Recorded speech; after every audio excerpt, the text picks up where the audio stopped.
Welcome to Ravenskull. Today, we're going to discuss and understand how the Germanic soul is split multiple ways.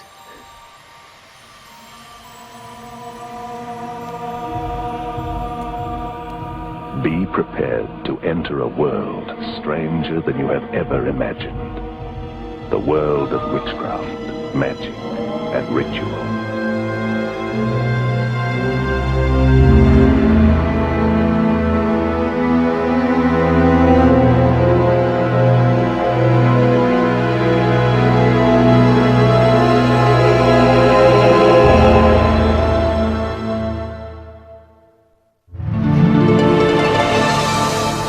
Welcome to Ravenskull. This is Hugr. Today I wanted to talk about the multi-part soul, and what that is that in Germanic paganism, the soul isn't like how it is in Abrahamism, where it's just the one soul, where it's just when you die there's that one ghost of you, that's everything that goes off. In Germanic paganism, it's actually split 4 ways.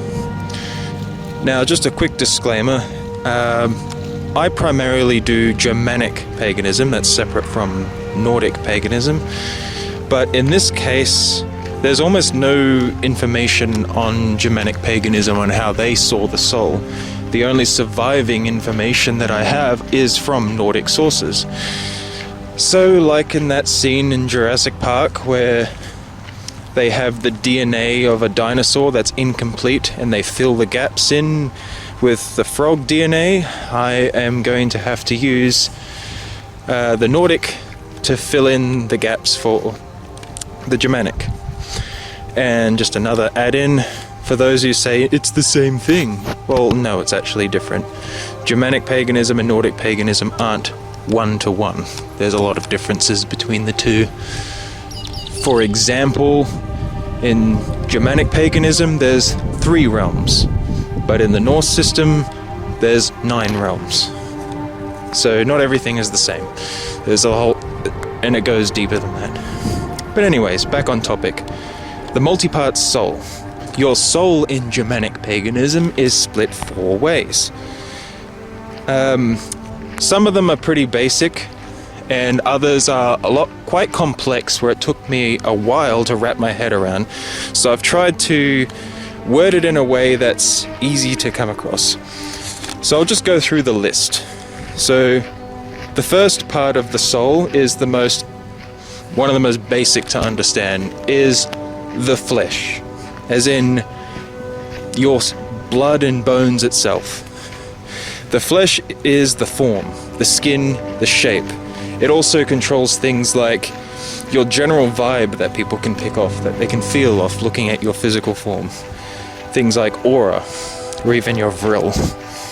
With the flesh, this comes from the old Nordic word Hamir, which translates basically directly as shape, form, or skin, or appearance. So this is just the flesh. This is the thing that when you die, this part stays here and gets recollected with the earth. So yeah, your body itself, your flesh, is a part of your soul, according to Germanic paganism. The second part I call fire. Now the fire is your consciousness, the mind, your thought, your will. So this is the part that most people think of when they think of the word soul. So this is the part where this is your individuality. This comes from the old Nord word Hugr, directly meaning like thought, mind, or inner spirit. So the fire is the part that will move on to the afterlife. So if you're destined to go to the underworld after you die, that's the fire, that's the you. Alright, this is where it starts getting a little bit more tricky. The third one I've dubbed as power. Now power is a little bit more complicated. This one is your luck, fortune, and prosperity, and blood memory. So power comes from the old Nordic word Hamingja, which roughly directly translated as luck or happiness or fortune. It is personified as a guardian spirit, like a female guardian spirit. Now, the reason I dubbed it as power is because it's how it operates. So it took a while to wrap around it because it kept trying to personify it as a separate entity.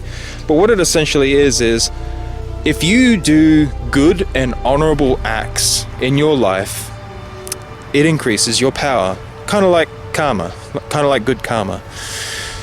Having high amounts of power increases things like your luck, your fortune, and your prosperity. And the other part of it is it's passed down to your children, and it comes from your ancestors. So your Hamingja, or your power, is part of your ancestry. It's your blood connection to your ancestry. So if you accumulate a lot of power in your life from doing good things, you can pass that on to your children, and then they can inherit your power when you die. So basically you'll live a better life by being a good, honorable person, is the general idea. And the final part of the soul I've dubbed the spark. The spark is where the Germanic word doppelganger comes from. It is like a cloned... This one's hard to explain too. It is a dual form of yourself, often depicted as an animal spirit representation of you. So let's say you're more of a bear type of personality, then your animal spirit will be a bear kind of thing. Now this one is linked to things like it can be your inner guardian, your accompanying spirit. This is where your gut feeling and intuition sort of is sourced from. This comes from the Nordic word Fylgja, directly meaning follower or accompanying one. Your Fylgja, or your spark, supposedly does things such as it will scout forth and then come back and try to warn you about impending dangers and things, sometimes through your dreams or through, like I said earlier, gut feelings and your just general intuition. It's when you feel something, like you feel something's off, like something doesn't feel right. That is your spark, your doppelganger. It sometimes also helps when you're researching and you're thinking like, this feels right, this sounds right, when you're looking into spirituality and stuff and things starting to click and the puzzle pieces starting to connect. That is the spark as well. So you got flesh, fire, power, and spark. Now flesh, fire, power, and spark are the words I like to categorize them as. If you want to be more orthodox with the words, then you can use the old Nordic words, the Hamr, Hugr, Hamingja, and Fylgja, if that's your thing. But I don't think the exact names are that important. All that really matters is that you understand the concept. Now, don't just rely on what I say today. This is me trying to simplify it to make it easier to understand, but you should cross-reference what I say with your own research. But I hope this helps you understand the pagan understanding of how the multi-part soul works. Oh, one more thing to add. So when you die, your spark dies with your flesh. It's gone. So then that's just left is the power and the fire. The fire moves on. The fire would either reincarnate or go to the underworld. The power is transferred to your next of kin. Well, that's just the Germanic system anyways. The Germans split it up into 4 ways. But if you look at other pagan religions, like ancient Egyptian, they saw it as your soul is split up 9 ways. So no one's truly correct here. But since I primarily like to focus on the Germanic side, 4 is a nice round number. And yeah, that's all I have for you today. Strength and honor.